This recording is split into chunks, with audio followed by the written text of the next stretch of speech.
Hello friends, this is round 13 of Crochet Mandala, and as before I will explain the diagram. And on this round 13 I am using a series of loops as represented by the blue on the diagram, and I'm using a off-white yarn.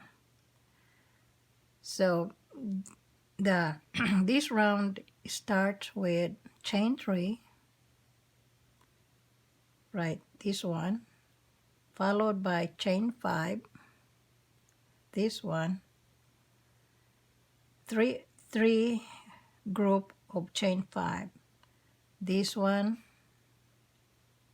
this and this. So this and this on the work. And as you can see, they are over the three groups of triple crochet set. That's 1 set, 2, 3. So the chain 5 loop is over each set of double crochet right there and right there. So they're paired up like that. And on the pattern, when I say chain 3, that is to begin the stitch. This refers to this one. 1, 2, 3. So chain 3 and single crochet on the next chain 2 of the previous round. And then chain 5 single crochet on next chain 2 space 3 times. It refers to this. So you do chain 5 single crochet and do it 3 times. So you do it here, you do it here, and you do it here. That's 3 times. Then you single crochet on the next chain 2 space,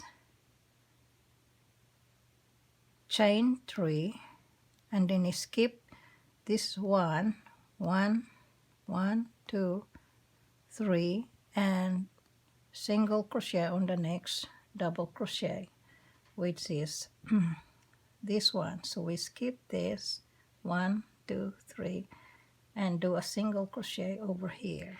To begin the actual work of round 13 and using this off-white thread,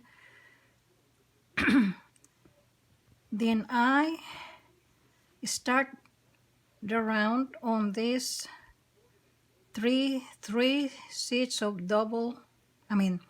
three double crochets on this chain 3 loop. So I chose this spot to begin the round. And since I cannot hide the tail of yarn, I just fasten the yarn or the thread and I draw up the tail, and this gives it a little bit of stability until I can hide this tail later on. So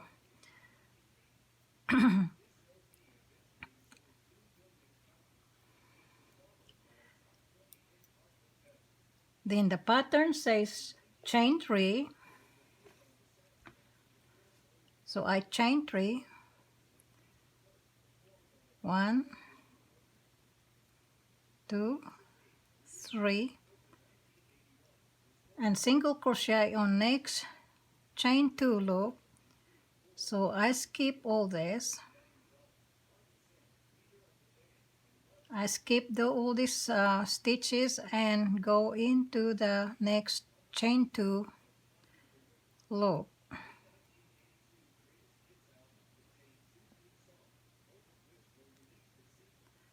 Then chain 5, 1, 2, 3, 4, 5, and single crochet on the next chain 2 loop, and repeat the same instruction twice more. to make a total of 3.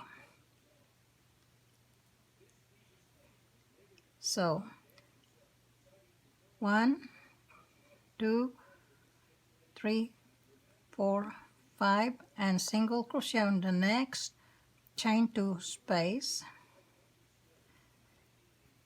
and one more chain 5 loop, 1, 2, 3, 4, 5, and single crochet on the next chain 2 space.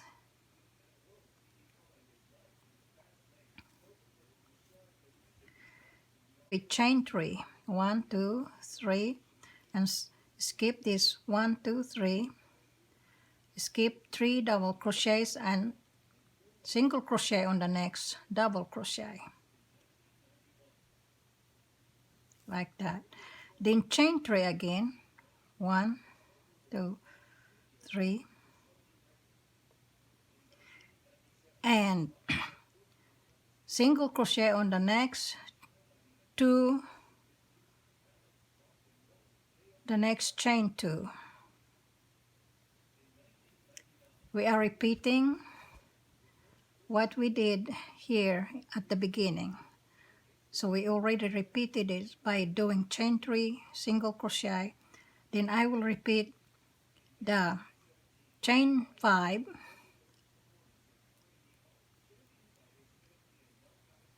1, 2, 3, 4, 5, and single crochet on the next chain 2, and we will make a total of 3 chain 5 loops, hooking it onto the chain 2, hooking them into the chain 2 spaces. So that's one chain 5 loop made. So 1, 2, 3, 4, 5, single crochet on the next chain 2 space,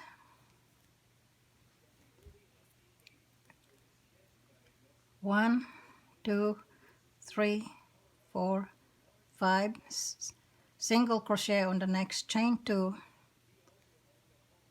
space,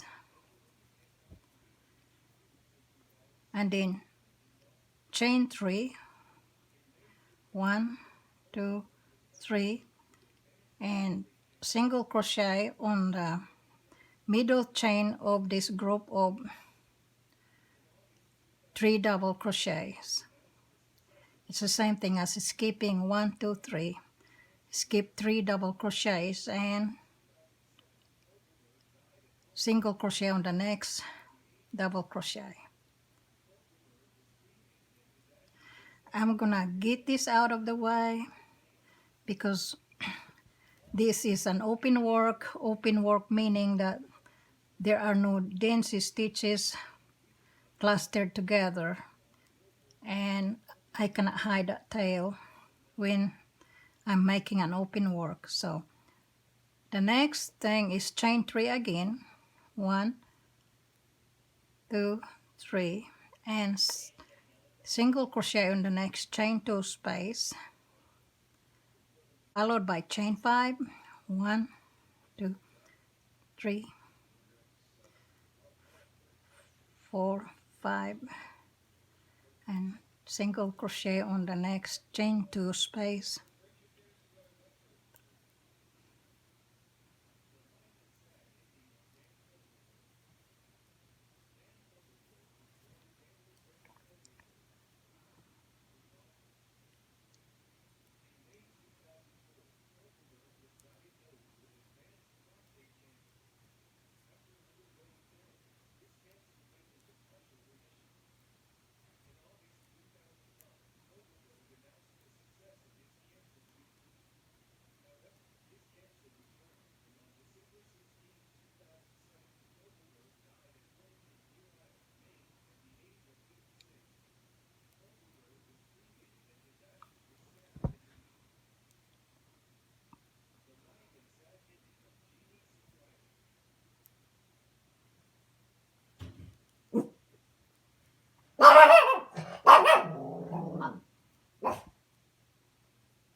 What is it, baby?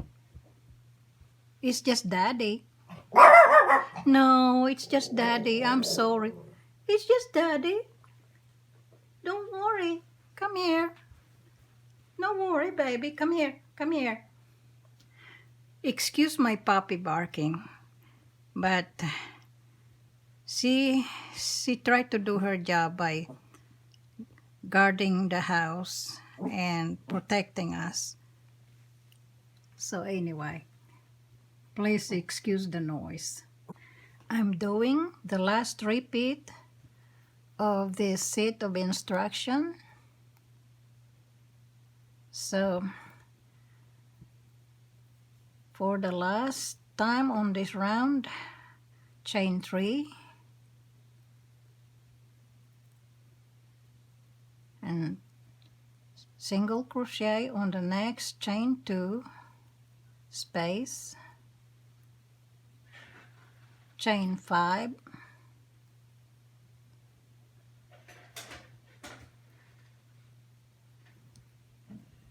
single crochet on the next chain 2, space,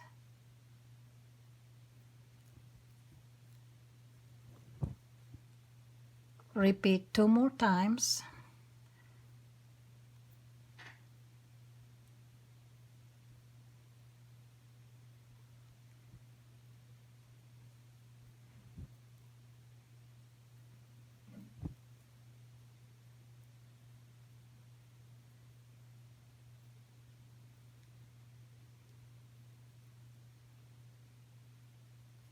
so there's a total of 3 repeats of this instruction in parentheses. So I did it 3 times, then chain 3,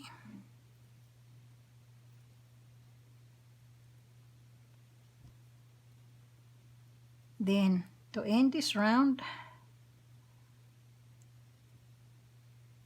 single crochet on the same single crochet where the beginning single crochet is attached. So I mean not single crochet but slippy stitch. So a slippy stitch right there and fasten off. Since I will be hooking this mandala onto the wire frame or wire hoop, I need to finish or hide the tails after round 13 because it will be harder to hide the tails once it's mounted onto the wire hoop. So let me show you how I hide the tails. See, there's all kinds of tails. It's like a jungle here. Need to be hidden so that the work looks tidy, both front and back. So here I go and using a yarn needle, and I will use a fray block. I think I discussed hiding yarn tails on my other video, so please check that video out also. But anyway, I will demonstrate how to hide the tails also on this video. So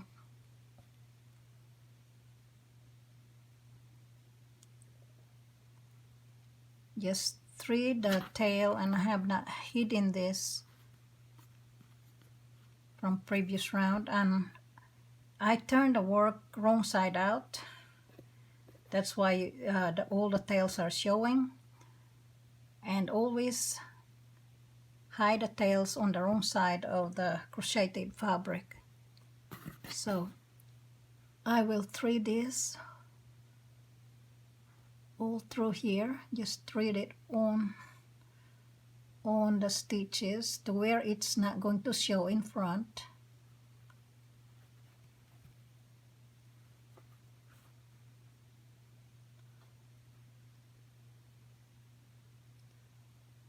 And if it shows in front, I'm threading this on the same color of yarn or thread. so you cannot tell very much that there is a tail that's threaded through the stitches. So now there is a dingy stitch here where I can hide the tail underneath. So I'm gonna work this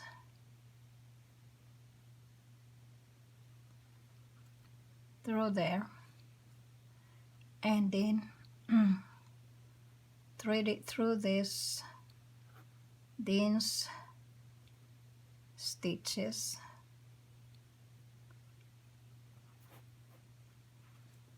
Like that. Because nylon is very slippery and it easily slips out even if it's not from being tied in a knot. I'm gonna create a knot there just so it would not slip out and that it remains secure.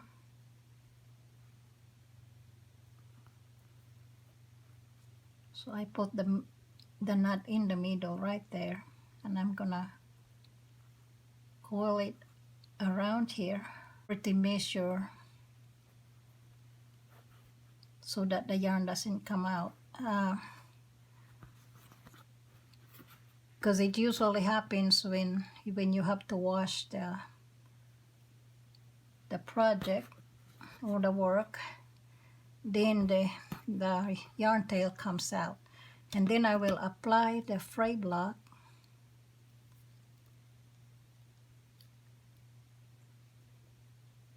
I already opened it before, so it doesn't have to be prepped.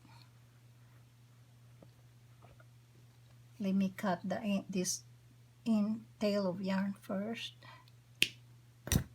then apply the fray block.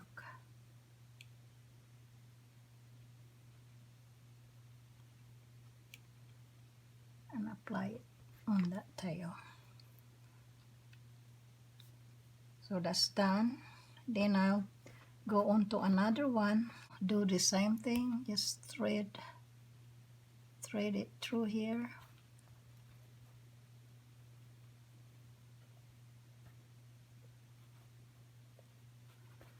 And again I will find a dense yarn. The next dense is, this one is closer, so I'll go this way instead of that way. So I don't have very many stitches to go through. So since I already threaded it this way, I'll just turn around, come back. It really doesn't matter the direction. I need to go back here, tighten it. Okay, so I tighten because I need to go through here.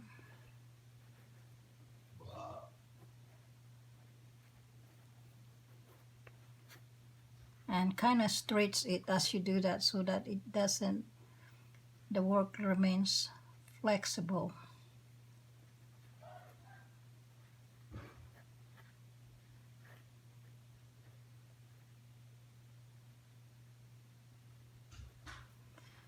Okay, so I'm gonna create a little, I call it friction knot, which prevents the thread from slipping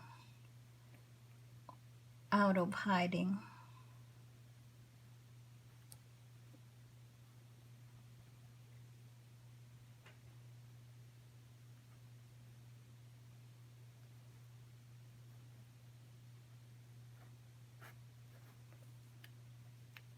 I'll create another one here, just kind of coil the tail onto another strand of yarn in the stitch, and then I go back in within the stitches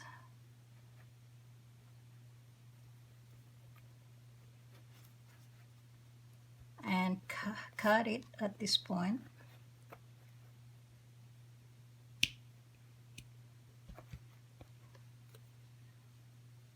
apply the fray block.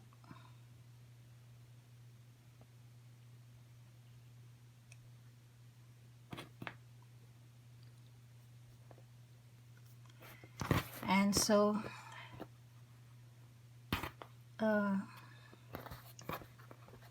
so that's done, and then another here. I think this one is, it's not hidden, so I need to hide this one too. So that's a lot of hiding. It's a very tedious work, but it takes patience for anything that really matters. Since I just used that one, I don't think I will use the same stitches to hide this one. So I'm gonna find another place to hide it.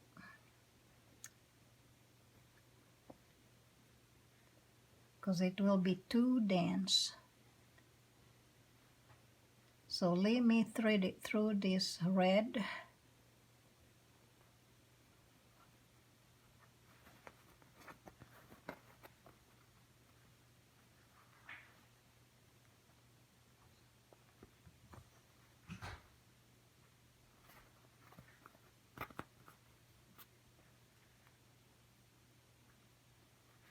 And thread it through this dense stitch right here. And just thread it back here.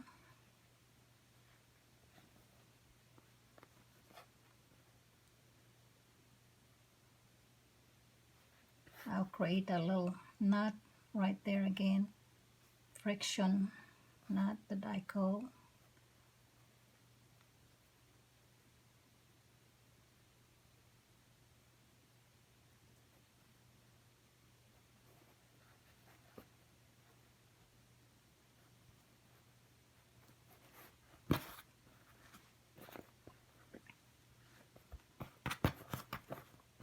And back.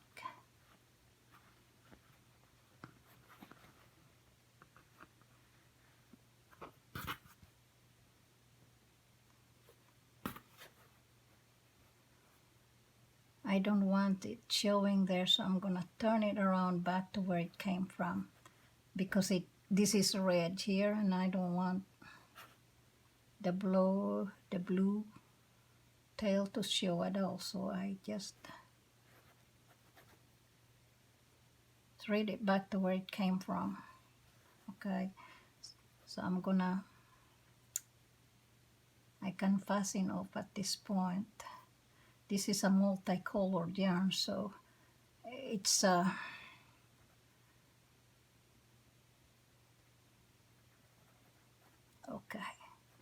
that should be good enough.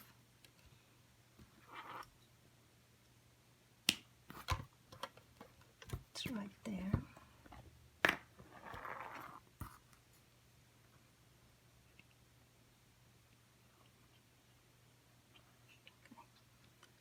So anyway, so we'll do the same thing for all this. I got several more to do, and then I'll see you on the next round.